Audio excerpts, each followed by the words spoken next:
a child during a party that was a rather different cup of tea from one of the innumerable school children who did not arrive home and who had accepted a lift in a car after having reportedly warned not to do so. All this took about 4 minutes' time, and Mr. Fullerton then cleared his throat in a slightly asthmatic fashion and spoke. "Monsieur Hercule Pure," he said again, "what can I do for you? I suppose it's the business of this young girl, Joyce Reynolds. Nasty business, very nasty business. I can't see where I can assist you. I know very little about it all.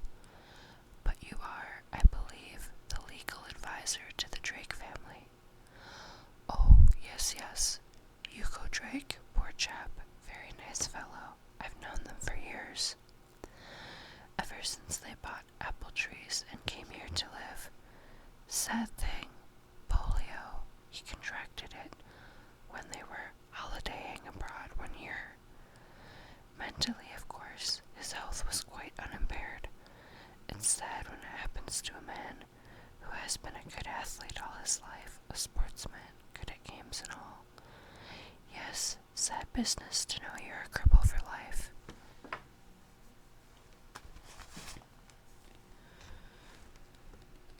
"You are also, I believe, in charge of the legal affairs of Mrs. Llewellyn Smith." "The aunt, yes. Remarkable woman, really. She came here to live after her health broke down, so as to be near her nephew and his wife. Bought that white elephant of a place, Quarry House. Paid far more than it was worth, but money was no object to her. She was very well off. She could have found a more attractive house, but it was the quarry itself that fascinated her. Got a landscape gardener onto it. Fellow quite high up in his profession, I believe. One of those handsome, long-haired chaps, but he had the ability all right. He did well for himself in his quarry garden work. Got himself quite a reputation over it. Illustrated in Homes and Gardens, and all the rest of it.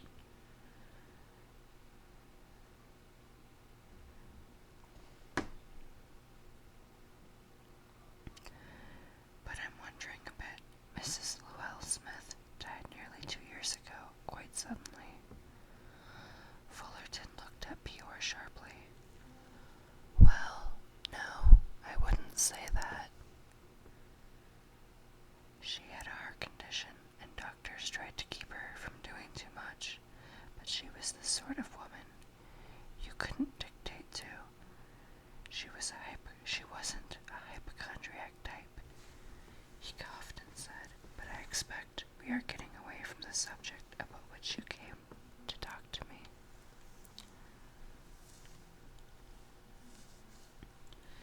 "Not really," said Pure, "although I would like, if I may, to ask you a few questions on a completely different matter. Some information about one of your employees by the name Leslie Ferrier." Mr. Fullerton looked somewhat surprised. "Leslie Ferrier?"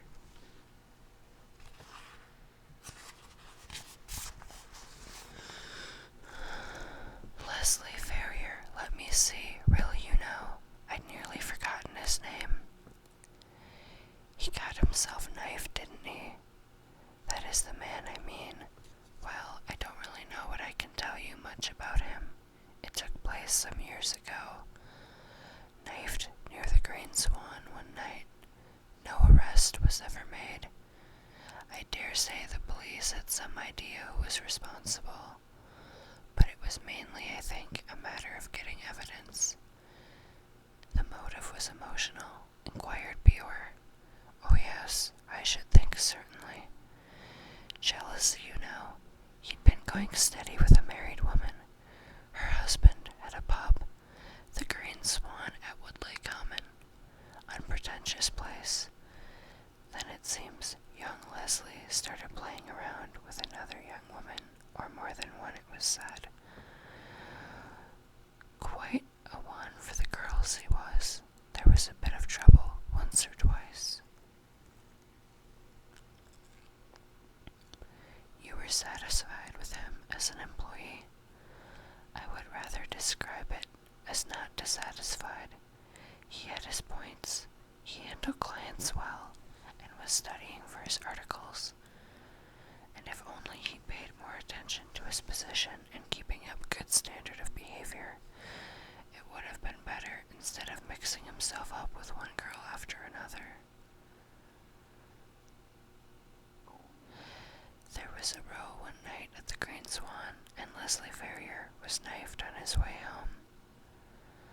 Was one of the girls responsible?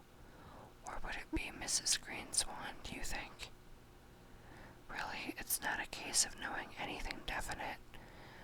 I'd believe the police considered it was a case of jealousy.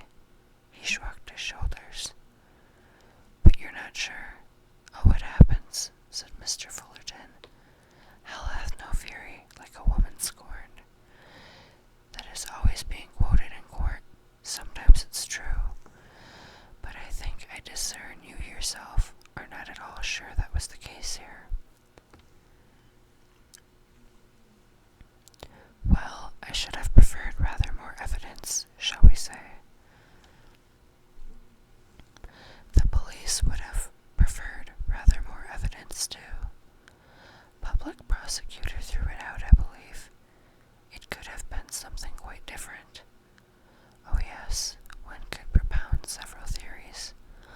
Not a very stable character, young farrier. Well brought up, nice mother, a widow. Father, not so satisfactory. Got himself out of several scrapes by the skin of his teeth. Hard luck on his wife. Our young man in some ways resembled his father. He was associated once or twice with a rather doubtful crowd. I gave him the benefit of the doubt. He was young, but I warned him that he was getting himself mixed up with the wrong lot, too closely connected with fiddling transactions outside the law. Frankly, but for his mother, I wouldn't have kept him. He was young, and he had ability. I gave him a warning or two, which I hoped might do the trick. But there's a lot of corruption about these days. Someone might have had it in for him, you think? Quite possible. These associations, gangs, is a rather melodramatic word, but you run a certain danger when you get tangled.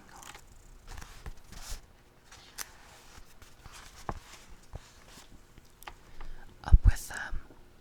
Any idea that you may split it on them and a knife between your shoulder blades isn't an uncommon thing to happen. Nobody saw it happen. No, nobody saw it happen. They wouldn't have, of course. Whoever took the job on would have had all the arrangements nicely made, alibi at the proper place and time, and so on and so on. Yes, somebody might have seen it happen, somebody quite unlikely, a child for instance. Late at night in the neighborhood of the Green Swan, hardly a very credible idea, Monsieur Bior.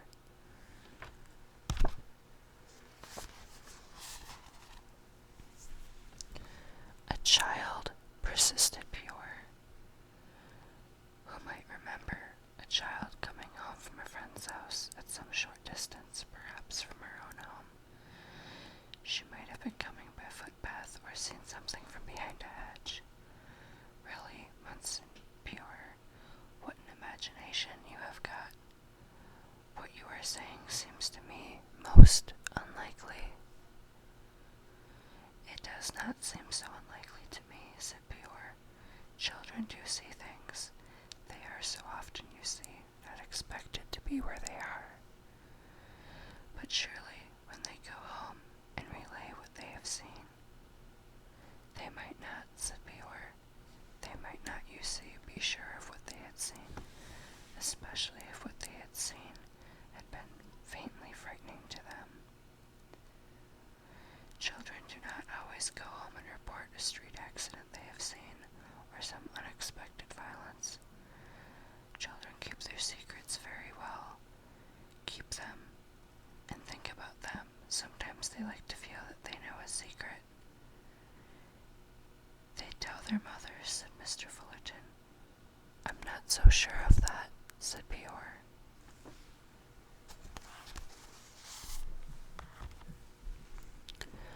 In my experience, the things that children do not tell their mothers are quite numerous. You know, Mr. Bior, said Mr. Fullerton, with some slight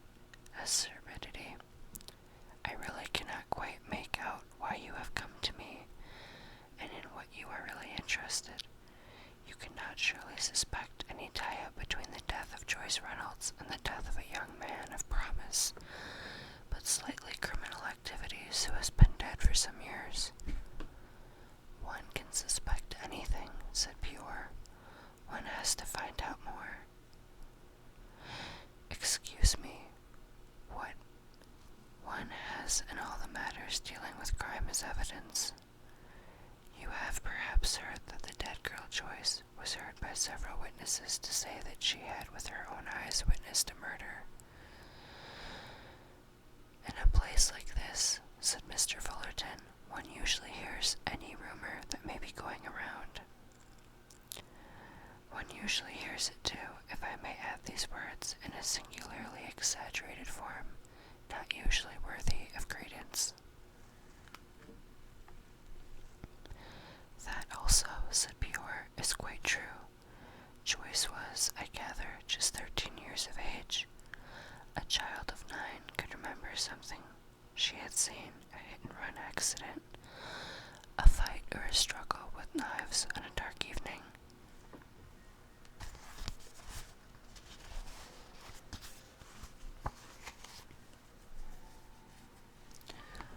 Oh, yes, but I think it is extremely far-fetched. Supposition. You had also, I believe, a disappearance here of a foreign girl. Her name, I believe, was Olga or Sonia. I am not sure of the surname. Olga Semenoff, yes indeed. Not, I fear, a very reliable character. No. She was a companion nurse or attendant to Mrs. Llewell Smith. She was not whom you described to me just now. Mrs. Drake's aunt. Yes, she had several girls in that position. 2 other foreign girls, I think, one of them with whom she quarreled almost immediately, and another one who was nice but painfully stupid. Mrs. Llewellyn Smith was not one to suffer fools gladly. Olga, her last venture, seems to have suited her very well. She was not, if I remember rightly, a particularly attractive girl, said Mr. Fullerton. She was short, stocky, and rather dour manner, and people in the neighborhood did not like her. But Mrs. Llewell Smith liked her, suggested Peor. She became very much attached to her, unwisely so, it seemed at one moment. Ah, indeed. I have no doubt, said Mr. Fullerton, that what I am telling you, anything you have not heard already, these things, as I say, go around the place like wildfire. I understand that Mrs. Llewell Smith left a large sum of money to the girl. A most surprising thing to happen, said Mr. Fullerton. You have presumably heard, more or less, the developments. From the evidence of handwriting experts, it became clear that the codicil was a complete forgery. It bore only a faint resemblance to Mrs. Llewell Smith's handwriting, no more than that. Mrs. Smith had disliked the typewriter and had frequently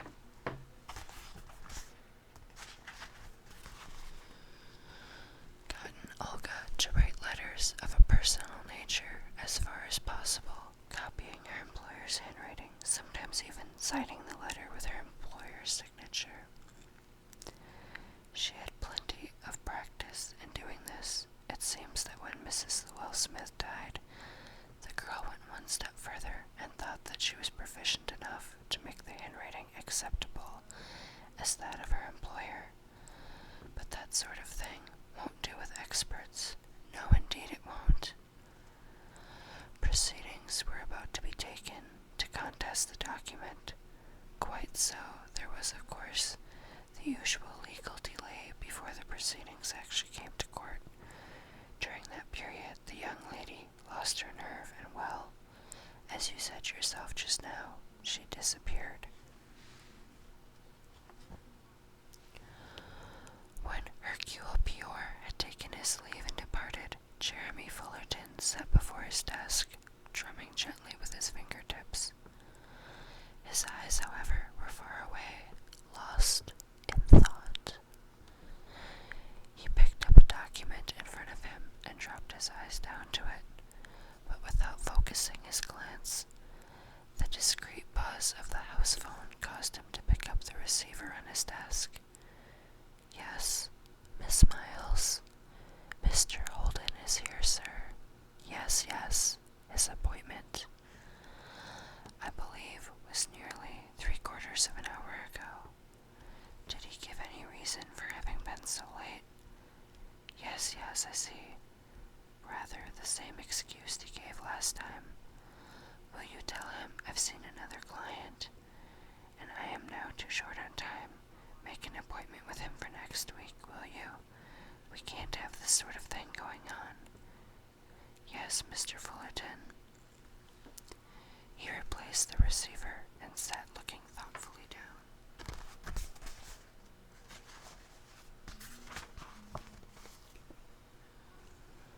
He was still not reading the document. His mind was going over events of the past, 2 years, close on 2 years ago, and that strange little man this morning, with his patent leather shoes and his big mustache, had brought it back to him, asking all those questions.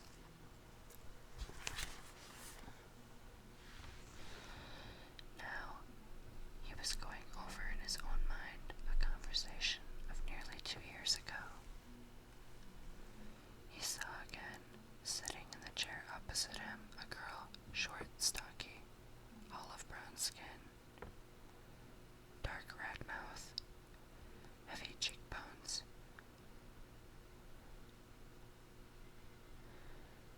a passionate face, a face full of vitality, a face that had known suffering, would probably always know suffering, but would never learn to accept suffering. The kind of woman who would fight and protest until the end. Where was she now, he wondered. Somehow or other she had managed. What she had managed exactly, who had helped her, had anyone helped her, somebody must have done so.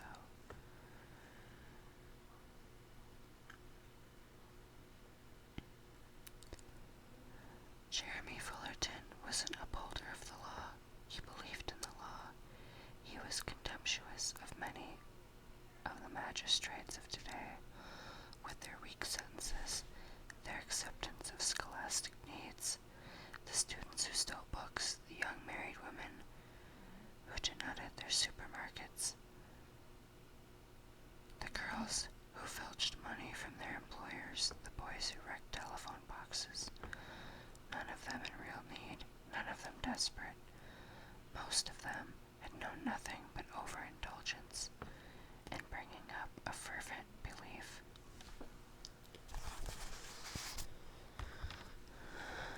That they could not afford to buy was theirs to take. Yet, along with his intruistic belief in the administration of the law, Mr. Fullerton was a man who had compassion. He could be sorry for people. He could be sorry and was sorry for Olga Semenov, though he was quite unaffected by the passionate arguments she advanced for herself. I came to you for help. I thought you would help me. You were kind last year. You helped me with forms so I could remain another year in England. The circumstances you have instanced, and Mr. Fullerton remembered how dryly and coldly he had said that, all the more dryly and coldly because of the pity that lay behind the dryness of the statement. Do not apply in this case. I am not at liberty to act for you legally. I am representing already the Drake family, as you know. I was Mrs. Llewell Smith's solicitor. But she is dead. She does not want a solicitor when she is dead. She was fond of you, said Mr. Fullerton. Yes, she was fond of me. That is what I am telling you. That is why she wanted to give me the money. All her money. Why not? She did not like her relatives. You are wrong. She was very fond of her niece and nephew. Well then, she may have liked Mr. Drake, but she did not like Mrs. Drake. She found her very tiresome. Mrs. Drake interfered. She would not let Mrs. Llewell Smith do always what she liked. She would not let her eat the food she liked.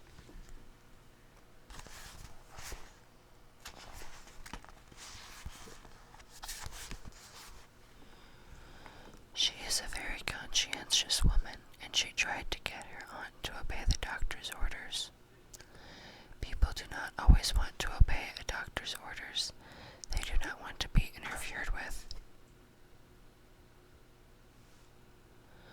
They like living their own lives and doing what they want and having what they want. She had plenty of money.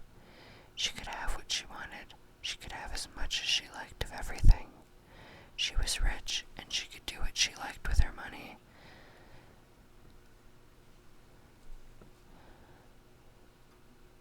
They already have enough. Mr. and Mrs. Drake, they have a fine house and clothes and 2 cars. They are well-to-do. Why should they have any more? They were her only living relatives. She wanted me to have the money. She was sorry for me. She knew what I had been through. No, Mr. Fullerton said, I am not on your side. I am very sorry for what has happened to you. But you've brought this trouble about yourself. This is not true. It is not true that I have done anything I should not do. What have I done? I was kind to her. I was nice to her. I brought her in lots of things that she was not supposed to eat, chocolates and butter. All the time, nothing but vegetable fats. She did not like vegetable fats. She wanted butter. She wanted lots of butter.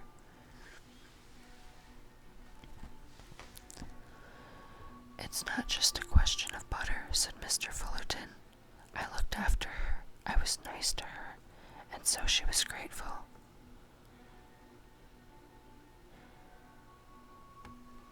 Why shouldn't I have plans? Why should I not rejoice? I am going to be happy and rich and have all the things I want. What did I do wrong? Nothing. I have tried to explain to you, said Mr. Fullerton. That is all lies. You say I tell lies. You say I wrote the paper myself. I did not write it myself. She wrote it. Nobody can say any different. Certain people say a good many things, said Mr. Fullerton. Now listen, stop protesting and listen. It is true that Mrs. Llewellyn Smith in the letters you wrote for her often asked you to copy her handwriting as nearly as you could. That was because she had an old-fashioned idea that to write typewriter letters to people who are friends or with whom you have a personal acquaintance is an act of rudeness. That is a survival from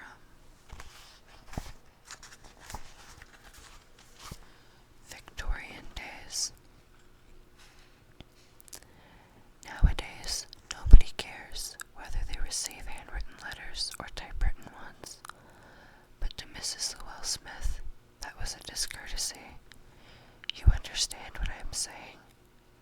Yes, I understand, and so she asks me. She says, Now, Olga, these 4 letters you will answer as I have told you, and that you have taken down in shorthand. But you will write them all in handwriting, and you will make the handwriting as close to mine as possible. She told me to practice her handwriting. So long as it is reasonably like my handwriting, she said, that will do, and then you can sign my name. But I do not want people to think I'm no longer able to write on my own. Although, as you know, the rheumatism in my wrist is getting worse, and I find it more difficult. But I don't want my personal letters typewritten.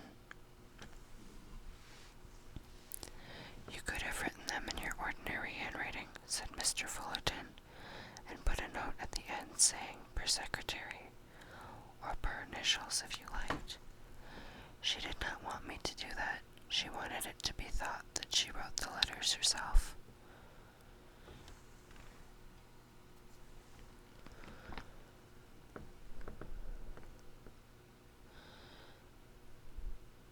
You know, I really can't believe that Louise Llewellyn Smith wrote that coccydyl. I know she had arthritis lately, but look at the specimens of her own writing that I have brought along from amongst the papers to show you. There's something wrong about that coccydyl. Mr. Fullerton had agreed that there was something wrong about it. He had said it would take an expert opinion. The answer had been quite definite. Separate opinions had not varied. The handwriting of the coccydyl was definitely not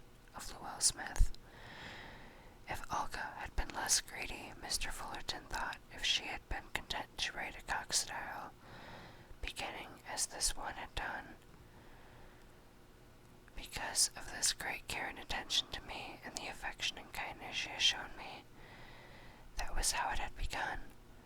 That was how it could have begun.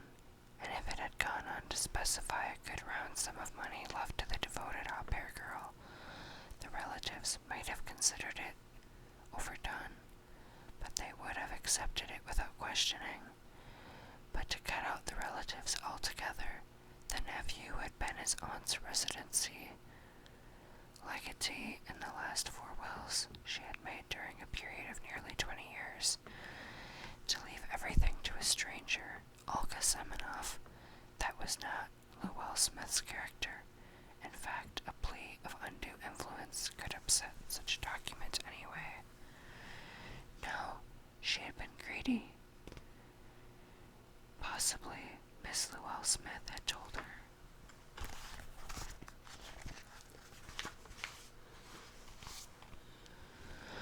That some money would be left to her because of her kindness, because of her attention, because of her fondness. The old lady was beginning to feel for this girl who fulfilled all her whims, who did whatever she asked, and that had opened up a vista for Olga.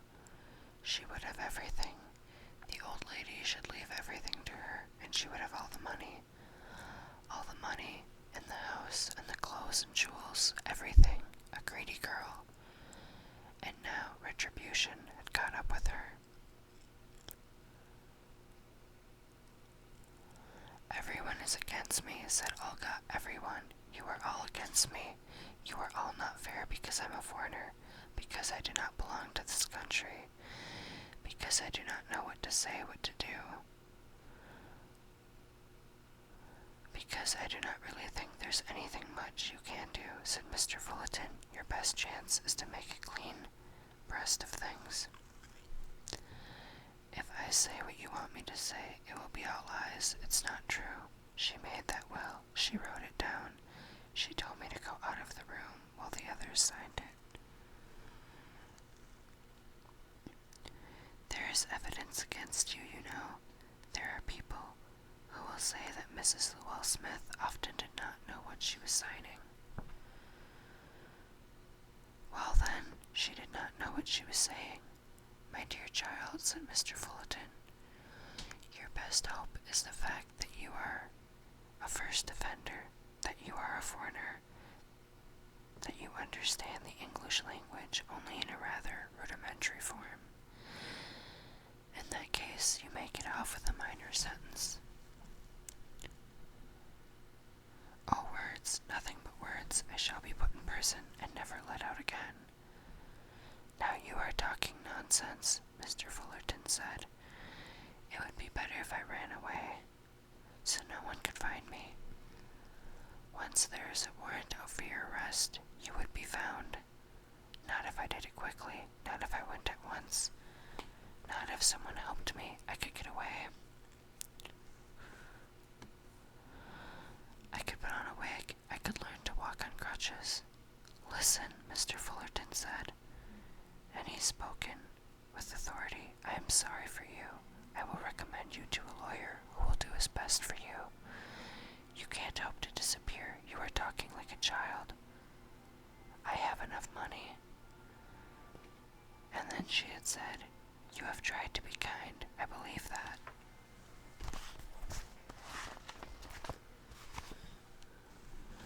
But you will not do anything, because it is all the law, the law. Nobody, Mr. Fullerton thought, had found her. He wondered, very much, where she was or could be now.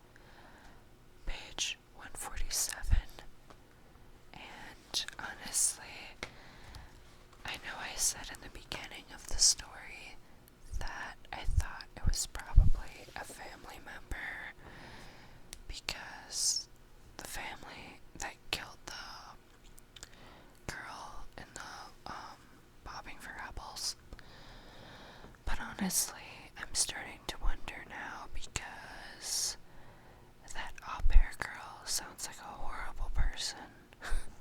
Olga sounds terrible. I think she probably killed the older lady, and in some way, I don't know, it had something to do with the girl, or maybe it had nothing to do with it at all. I'm not sure. I keep changing my mind on who I think did it. What do you guys think? Do you have a good guess yet on who it may have been? Put in the comments if you think you know, and we shall find out soon.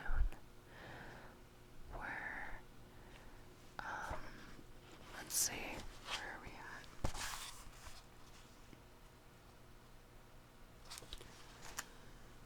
We are just over 100 pages from the end. We're over halfway. So, I wonder who it's gonna be. Maybe it's someone we haven't even thought of or suspected yet. I suppose we will have to wait and see.